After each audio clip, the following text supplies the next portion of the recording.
Does anybody have anxiety driving down I-75 towards downtown Cincinnati? Or is it just me? Oh my gosh. Yes, that's exactly. Beth is going like this. There is a place, I don't know exactly where it is because I wasn't paying attention, because I call it the chute, where they take 3 lanes and they stick you in this chute. And in this chute, there's concrete wall here, and everybody's still going 65 miles an hour. And it's like, oh my gosh, it just, right? And I have a little Prius, right? And I'm still like this, knuckles. And last night we were headed over to northern Kentucky for a retirement party of a friend of mine. And I'm trying to think, let's see. Yes, I was driving this time. And I was just like, oh, Michael, this brings back memories. And he's like, what are you talking about? I said, years ago, my parents would always go to Florida for like 4 or 5 months in the winter. And they had a 40-foot motorhome called a Bounder. 40 foot.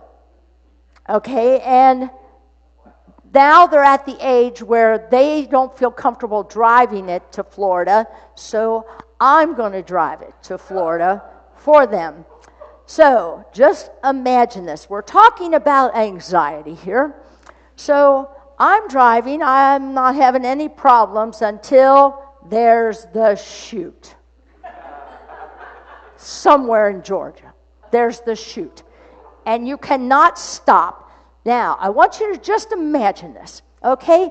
I have my father in the passenger seat. My mother's sitting in a motorhome, and there's a couch right behind the driver. She's sitting there trying to be the backseat driver.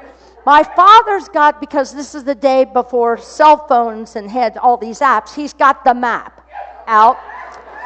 And I'm trying to pay attention in the chute.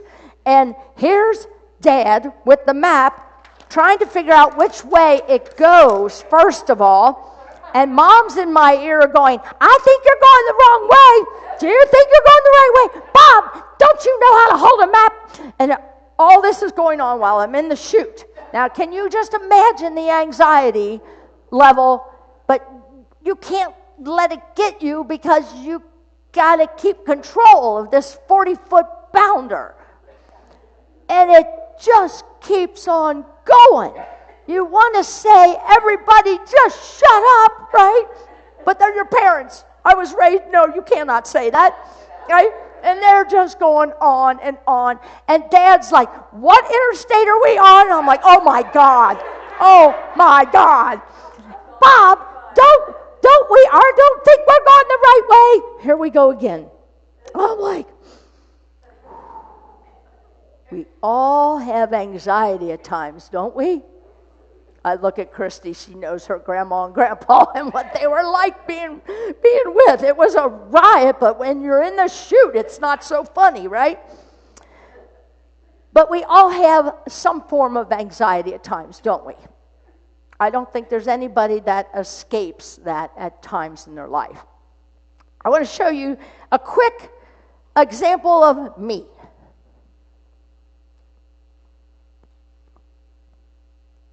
Nope. That's coming later. It's a video.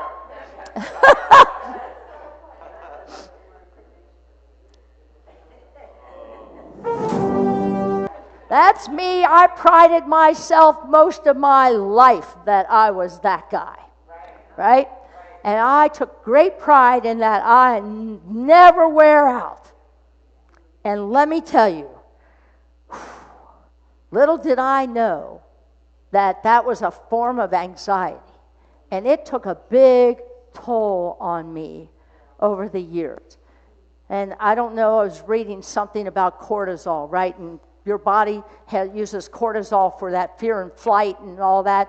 And I'm thinking, oh my God, no wonder I'm low on cortisol, because I used it all up from the age of 20 to 45. Oh my gosh. There's a lot of anxious people out there on the road. Anybody noticing that? I talked to an over the road truck driver yesterday, and he was like, "You have no idea what I see." But anybody else noticing this? The impatience of drivers, they are anxious and angry.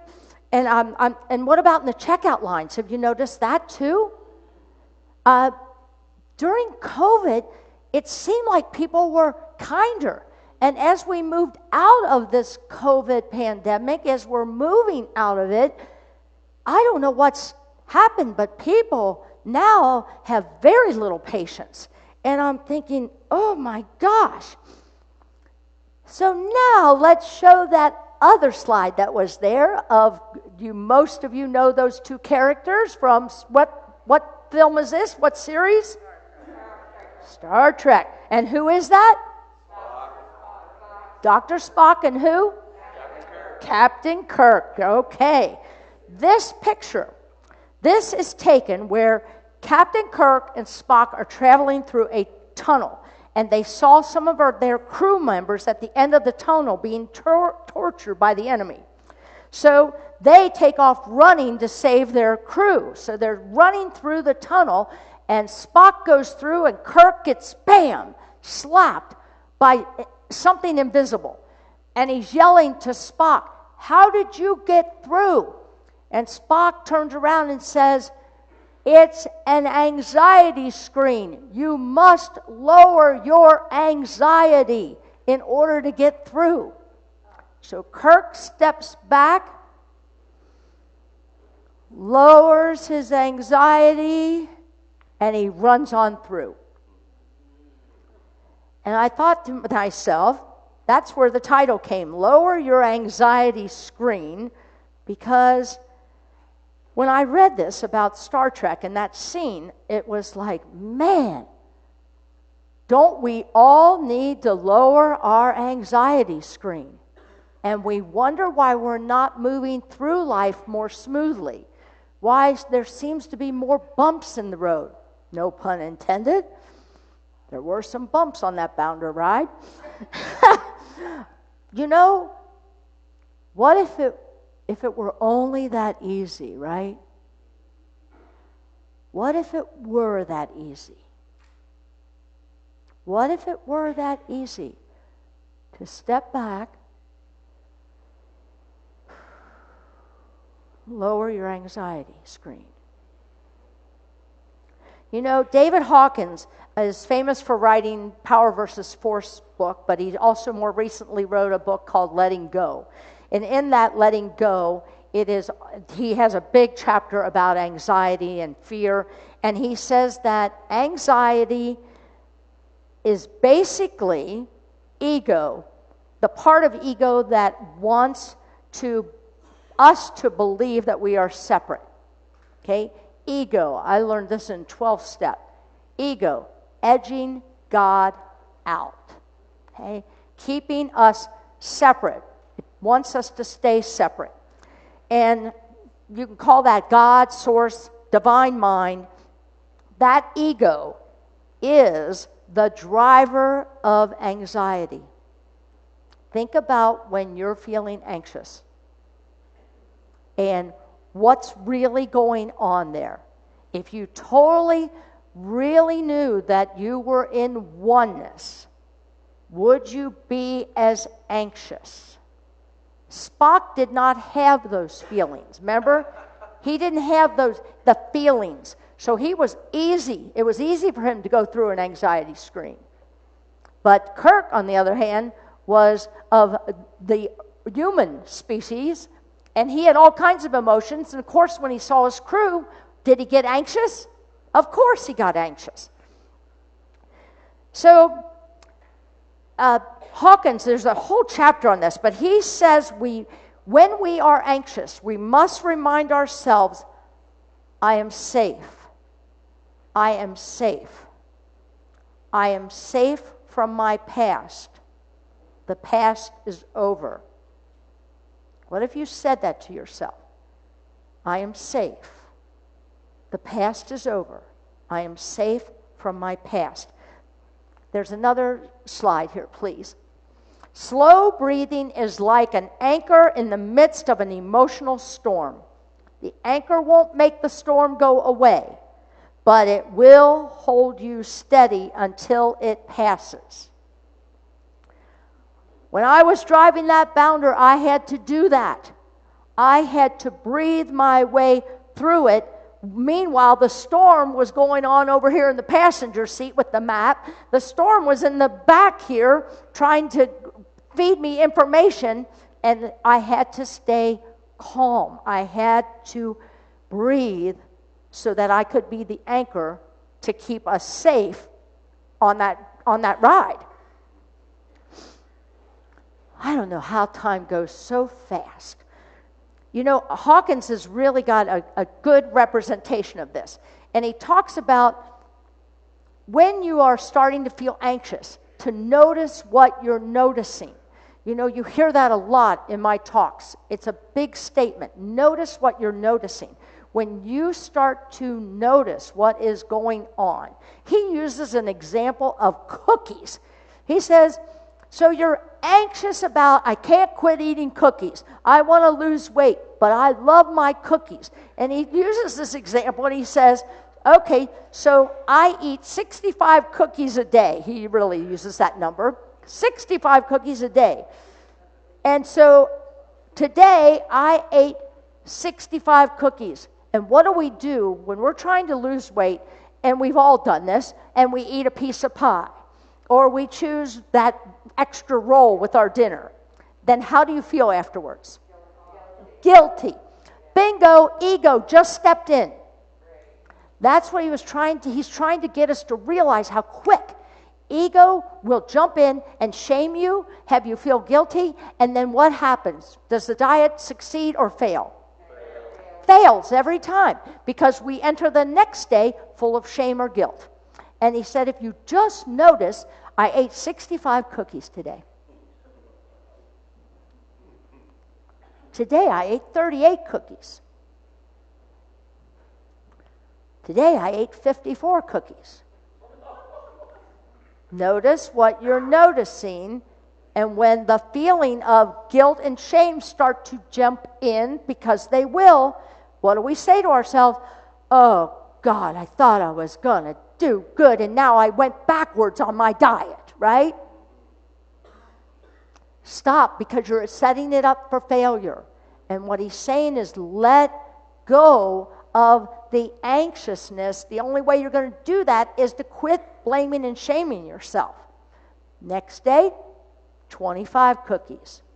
He said if you can continue that practice by the pure rule of intention, by you staying clear with intention without guilt or shame, you will end up succeeding. I'm going to do this. So I'll do this experiment and you can watch and see if I start to slim down. I'm going to keep a journal and I'm going to write down what I eat without shame or guilt.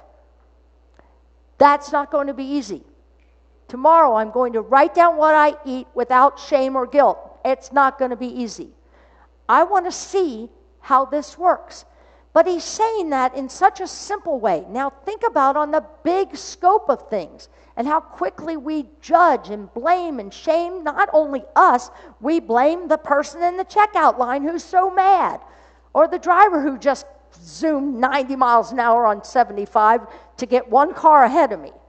You know, it's like crazy. Let's go to the next slide. Is that the one, surrender? Surrender to what is. Let go of what was. So in Hawkins' representation, let go of the 68 cookie day and have faith in what will be. So let go of the things that you are anxious about. Let it go to surrender what is and have faith in what will be. Let's go to the next slide. You've heard this one many times. Byron Katie wrote a book called Loving What Is, right? And I just could not grasp that concept. And Martha Creek is one of my coaches and mentors, and she and I have adapted, quit making war with what is. I can do that one. That one I can work with, because I just can't love everything that is. But I can quit making war with what is. And that's when I make war with what is, I'm putting myself in hell. Anybody believe that? It's the truth. When we are making war with whatever it is, and people, there is a lot to make war with, admit it. The news in itself and what's going on in our world, there is so much that we can make war with. And I want to say, how's that working for you? It doesn't create peace, does it? You know, Course in Miracles says everything is either love or fear, right? So is anxiety love or fear? Fear. Is anger love or fear? Is hopeful love or fear? Oh, good, you're listening. Right. You've got to just ask yourself, is this feeling that I'm dealing with right now, is it rooted in love or fear? And if the answer is fear, then that's your time to step back, just take a breath, breathe in, I am safe. Because I can guarantee you, I can totally guarantee you after this women's retreat that we did, that almost every negative emotion of fear, shame, and guilt come from way back when we were little boys and little girls. And we're still trying to heal ourselves from whatever that was that has brought us into this anxiousness and this anger and this fear. There's a Buddhist author, I think that's our next quote. No matter how off kilter you feel, you are standing in a place of perfectly balanced forces. If you feel abandoned by all that might comfort you, you are held in an embrace of what you cannot see. Breathe that in. You are always being held by an invisible embrace, invisible source, invisible divine intelligence, invisible God, whatever you call it. You are always being held there, even though whatever you see out here. Let's go to that next one. This is a good reminder. Let your mind and heart rest for a while.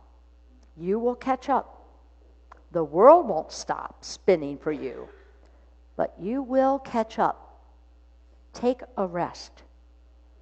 Take a rest. Take a rest. Be gentle with yourself. We all have anxious moments, and some people really, really struggle with anxiety. And it's so important, not only to some of those people need the medication, but they also need the counsel of knowing the power within them, realizing that they can, through breathing, through just taking a moment to rest and notice what they're noticing. So I'd like to close part of this with a song.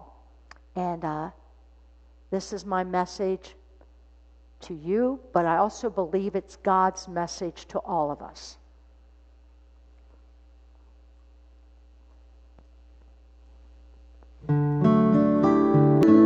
Thank you. So I leave you with that message. So I hope you realize you are a perfect child of God. You are eternity. You are the love of my life. You are your unique creation. Namaste. The Christ presence in me truly sees and honors that Christ presence in each and every one of you. Namaste.